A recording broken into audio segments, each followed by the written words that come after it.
Chris and Jeff with Predator World Hunting. Welcome to our first ever unboxing. Jeff, I'm pretty excited. Our first unboxing video ever for Predator World Hunting. And we have one of these, maybe one of the first in Canada. Tell us all about what we're about to unbox, Jeff. Yeah, I'm super excited. I just got this in the mail. Our friends from Red Star Target Company got us one of the first new Athlon Midas TAC 5-25 by 56 in the 34mm tube. One of the first ones in the country. We got one in our hands right away. Haven't even got it out of the cardboard yet, so I'm excited to get this thing opened up and have a look. Well, let's not waste time for the delay. Let's get it unboxed. Right on. Okay, well, let's get this thing opened up, not waste any time. So this is obviously the big brother to the Athlon Midas TAC 6-24 by 50 in a 30mm tube. We currently have 4 of those between the two of us. Chris uses it on his 22 PRS gun. He's also currently got the other one mounted on his 20 BR that we've been testing out in the field, killing coyotes with. So far it's been working fantastic. And like I said, this is the big brother to the 30mm tube. This is the 34mm tube. So let's see what we got.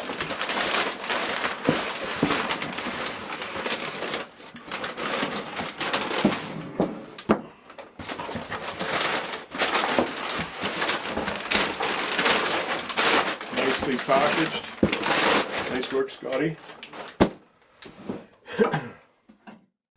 This segment brought to you by Red Star Target Company. Top quality paper targets, shooting accessories, and gun care products. Okay, so here it is, the Athlon Midas TAC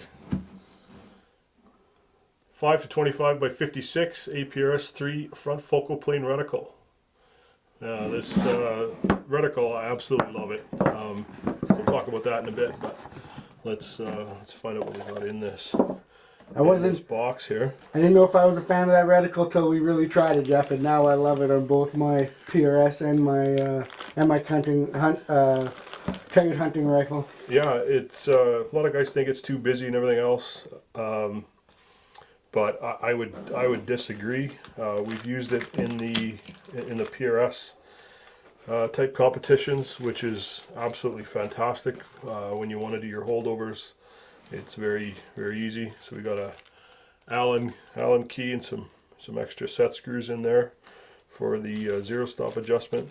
We got a scope lens cloth, and we got a user manual specific to the Midas TAC rifle scope line. So that's good. So that's everything that comes in the box. We'll get this out of the plastic and get our first look at this brand new unit. There it is.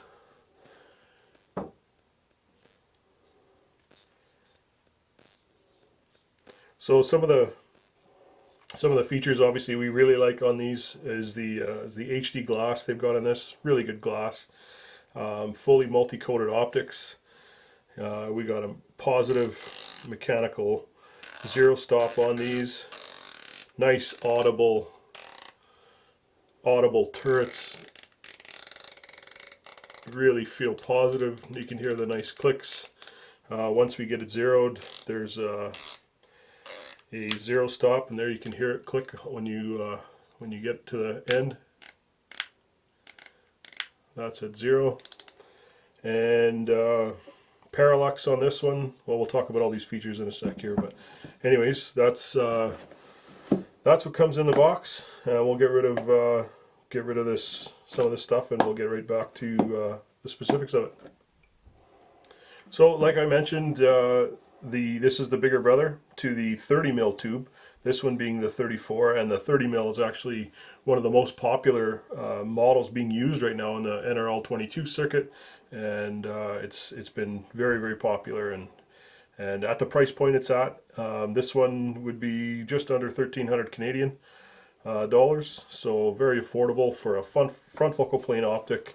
And like I said, some of the features that has this one particular, the parallax going all the way down to 25 yard parallax. You can see that all the way down to 25 yards, all the way out to infinity. 10 mil revolutions, or sorry, 10 mils per revolution on these turrets. And this particular scope has a total of 32 mils now, being that it has a slightly larger 34 mil tube. We'll do some comparisons here to the 30 mil tube in a few minutes. And then the reticle. The reticle on this thing is absolutely fantastic. It's the APRS3 reticle. So many things I can tell you about this reticle after using it for the last half of the summer in PRS matches.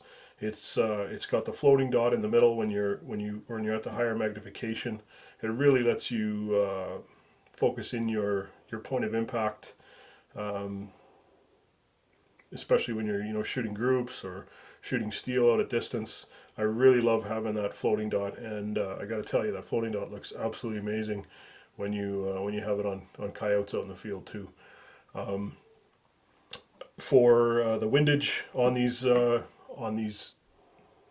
reticle, we've got 2/10 windages, as you can see, all the way across on the windage from left to right. And then for the elevation, we've got 2/10 markings as well for the first mill, and then just on the half mill, every half mill after that, from 1 down to the higher settings. Most other reticles on scopes that are 3 times as much only have half mil markings all the way from the crosshair right through the highest marking. But so that's kind of nice, being able to see those 2/10 makes you be a little bit more precise and accurate with your wind calls, and not guessing as much on that kind of stuff. And I really like the capped windage feature on the Midas TAC. Hey Jeff, with us being in and out of the truck, and you got a usable rifle that you're going to be carrying, you're hauling your packs, I just love the capped windage. I don't got to worry about it accidentally getting touched or done. We are going to do wind hold anyway. We're not dialing for that, so that's an excellent feature for in the field hunting. And I do like it on my 22 PRS as well, because I'm just holding wind. I'm not usually dialing for that precise, and it's just an awesome feature and something you don't need to worry about. Yeah, absolutely. It like you said, it's just one less thing to get bumped in and out of the truck for when we're doing stands all day. Set it, slip the turret back to 0, and once you've zeroed your scope, slip it back to 0 and put the cap back on, and you're basically done with that. Even while you're making those changes, when you have to make those changes, the clicks are still really positive, nice and crisp. They're not mushy at all, which I really enjoy. So even the windage knob, very positive. Same thing with the elevation turrets, very, very positive. 0.1 mil or 1/10 mil per click. So you got 10 full mils for each revolution. And like I said, this one goes all the way up to 32 mils. On the back side, the adjustment for the magnification is nice and smooth. It's not too tight. We've had our your 30 mil Midas TAC and out in the field in the cold weather. We've been hunting handful of times so far this year, down as low as -5 Celsius. Hasn't been any issues with it getting too stiff. It's nice and smooth. The fast focus ring on this, it adjusts easily, gets it nice and crisp get that reticle nice and crisp and focus, and that works really well. The parallax works really well, I think, and overall this being just a little bit heavier and a little bit longer than the 30 mil, but I'm really liking the feel of this thing so far. I can't wait to get it mounted up and get some rounds down range on it. Hey Jeff, do you want to demonstrate for our viewers just how easy it is to set the zero stop if anyone hasn't seen it done before? Absolutely. So right now, if you can see on the scope that it's already basically zeroed. So we're going to crank that on a go, I don't know, 2 mils and a bit, 2.4, something like that. And let's say hypothetically we're at the range and we've got this now zeroed in at 100, 200, whatever range you're zeroing your scope in at. Now that it's where you want it, you just use a coin, a nickel, a quarter, whatever. Take out the center cap screw. We're going to lift the turret straight off, and now we can focus in hopefully on the internals of what's underneath the scope cap. I'm going to grab this wrench out of the bag here. So we are going to need to, there's 3 small little Allen screws in here. We're going to have to loosen those off a little bit so that the top ring spins freely. Now what we're going to do is right here there's a little raised mechanism that the zero stop is going to bottom out at. So we are trying to get this in focus for you here so you can see it. If you hold it, Jeff, I'll slip it. You just slip it till it makes contact. Right there. Right there. So now it can't go any further, and that is basically zeroed right, or back to the zero. Some guys will like to have that moved a little bit further back. Others want to keep it right at zero, so it stops at zero. For the guys that want to have, if they're shooting targets in closer, and they may want to go back the other way, past zero a little bit, you can do that. You can set it wherever you want, but we'll set it right back at up against the stop. So we'll tighten these 3 screws back up. I want to tighten them up, but not too tight.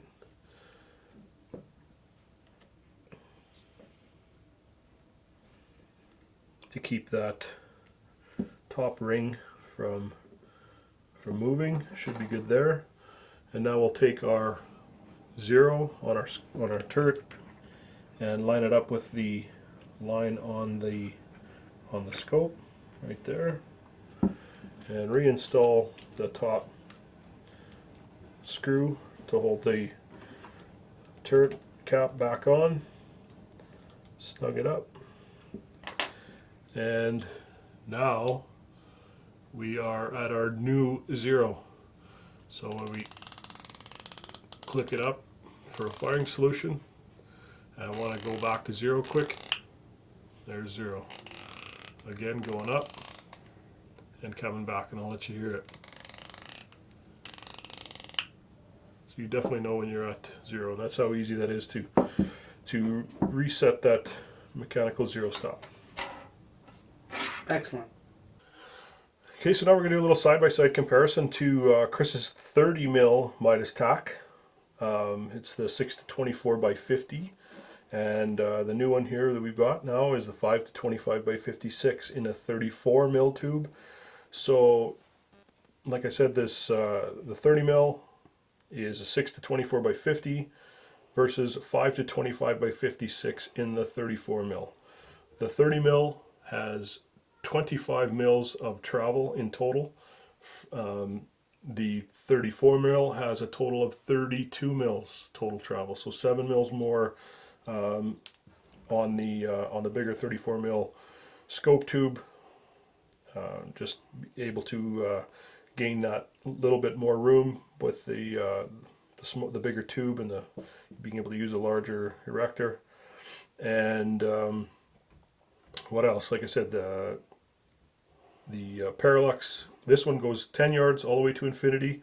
The bigger 34 mil can go down as low as 25 yards all the way to infinity. So now you can, zoom in at a small NRL or PRS type target in 22 from all the way down to 25 yards, and still have the ability to zoom all the way into 25 power.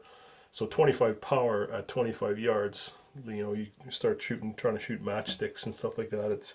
It's really nice to be able to get that parallax down, and that's why one of the reasons why these are so popular, both in Canada and the U.S. on the 22 PRS different circuits. Eye relief on both of these is both 3.7 inches. Field of view for these scopes, the 30 mil is 17.8 to 4.6 feet at 100 yards. The 34 mil, you actually get a little bit more, obviously, because you got a bigger 56 mil objective, 22.1 feet to 4.5 feet on that one. Lengthwise, trying to line them up here to give you a good view. I don't know if I'm capturing that or not. The length on the 30 is 14.6 inches. The length on the 34 is 15.4 inches, so we're about 0.8 inches longer on the 34.